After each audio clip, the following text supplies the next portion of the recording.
here's a few things, a few tips that I want you to focus on when you are trying to apply your vocal technique to a song. Is first, and we've talked about this before, sing the melody of the song, particularly the more challenging aspects of that song.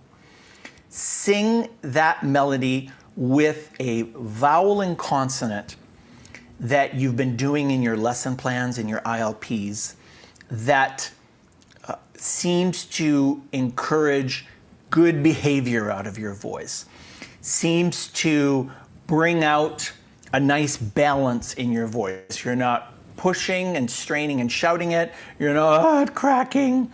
You're able to keep things even and connected from the bottom to the top. So for some of you, that might be that kind of funny neigh. Neigh, neigh, neigh, neigh, neigh, neigh, neigh, neigh, neigh, neigh. For some of you, that might be goo, goo, goo, goo, goo, goo, a hootie goo.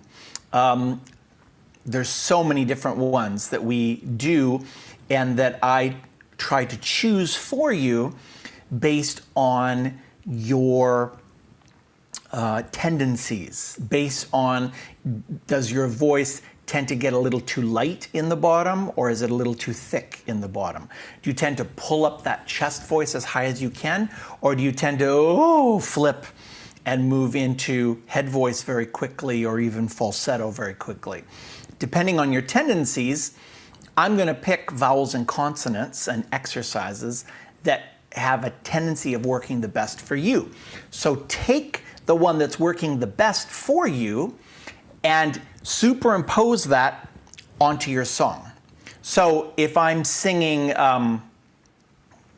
oh, say, can you see? And my voice is cracking up there, I might take nay, nay, nay, nay, nay, nay, or goo, goo, goo, goo, goo, goo. So just one consonant, one vowel, pair them together, and that's your lyrics.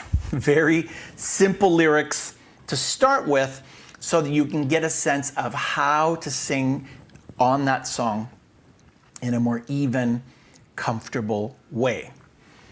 But then, once you've got the feeling of what that's like to get through that melody, and like, for instance, in this melody in particular, for it not to break and flip on you anymore, then what you want to do is, that's the feeling, you want to try and take your lyrics and drop them into that feeling.